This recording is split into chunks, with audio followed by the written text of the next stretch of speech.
Hello and welcome back to my channel, or welcome to my channel in the first place. You're gonna be a bit confused on this one, but let's go ahead and get into it.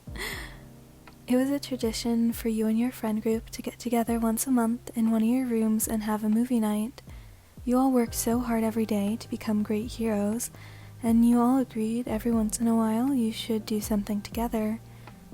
However, tonight you were feeling a bit more tired than usual. You were struggling to keep your eyes open, but you didn't want to let your friends down.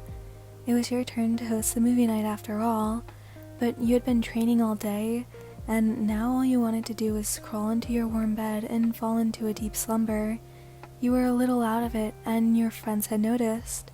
Ida asked if you wanted to choose a movie, and all he got in response was, "Yeah, I'm doing fine, thanks for asking." After exchanging a few worried glances, they all shrugged it off. They had already asked you several times if you wanted to do it another time, but you insisted you were fine. You climbed onto your bed. You weren't even sure what movie you were watching. Your vision was becoming more and more blurry as sleepy tears gathered in your eyes, so you couldn't really see the screen at all.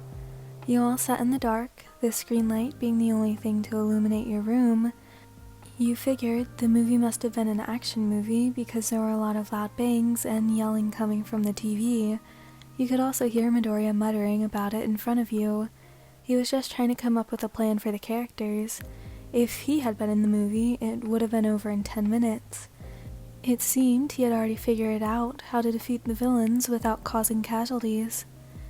You didn't even make it 20 minutes before your head fell to the side and came in contact with the shoulder. The person jumped from surprise before shaking you gently, trying to wake you up. "Listener?" Uraraka's soft voice whispered in your ears, but you were too tired to even reply. The need for sleep was taking over you, and you welcomed it happily. Sue turned her head to her friends to see you had fallen asleep on Uraraka's shoulder. She leaned over to get a better look, taking notice that your eyes were closed. "Did they fall asleep?" Sue asked the brunette, who was currently a blushing mess. Uraraka nodded in reply. "Yeah, I think so. They did look really tired today. I'm not surprised they fell asleep, I just can't believe they fell asleep on me." The conversation had gotten the attention of the three males in the group. They had been sat in front of you on the floor when they turned back to see you asleep on her shoulder, and they smiled. "They've been training too hard lately, no wonder they passed out," Midoriya noted. "You look so peaceful, and none of them had the heart to wake you. It was obvious that you needed this." They turned back to the movie, and Uraraka let you nap on her shoulder, despite obviously being flustered by it. She just hoped she was comfortable enough for you. It only took another 10 minutes for your soft mutters to reach their ears. They couldn't hear what you were saying, so they paused the movie, wondering if you had woken up and were asking for something.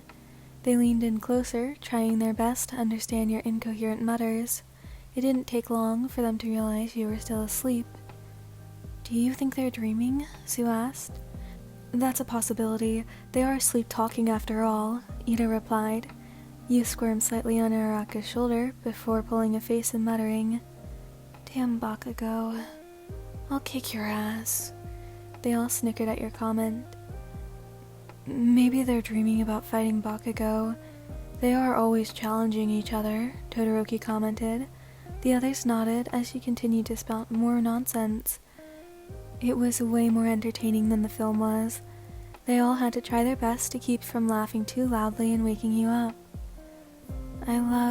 You trailed off, and they all panicked, thinking you may spill a secret crush to them without meaning to. "Cake."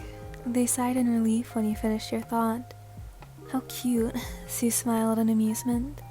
They've never heard you talk in your sleep before, and you had fallen asleep quite a few times during these movie nights. It was really entertaining to listen to their dear friend spouting nonsense in their sleep. Well, that was until you began to mutter, "Cuddle me," over and over, alarming the group. Your arms reached up for someone to grab, but you couldn't get a hold of anyone. "They want to cuddle? Should we? I mean, who?" Midoriya wasn't really sure what to say. Should they give in to your sleepy demands? "Cuddle me!"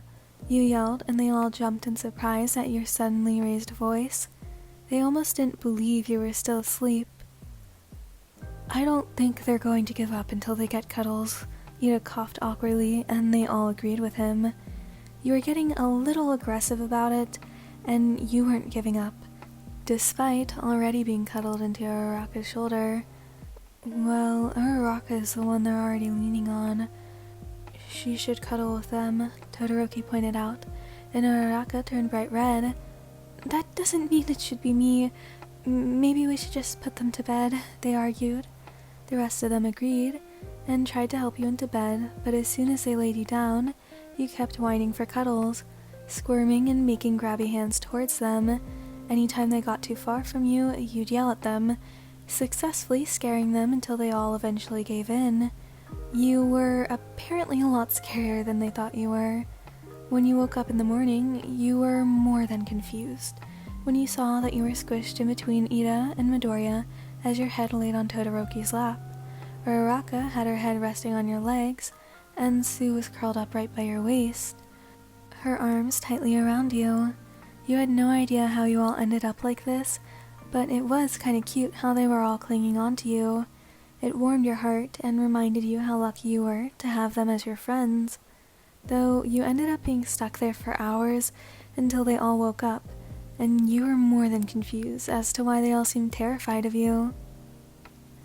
Alright, so that's the end of this one. I hope you enjoyed. I don't have too much to say, so music link, fanfic link, Discord link, and thumbnail art link will all be in the description. Go ahead and check those out. I hope to see you in the next one, and I hope you have a great rest of your day, night, whatever. Goodbye!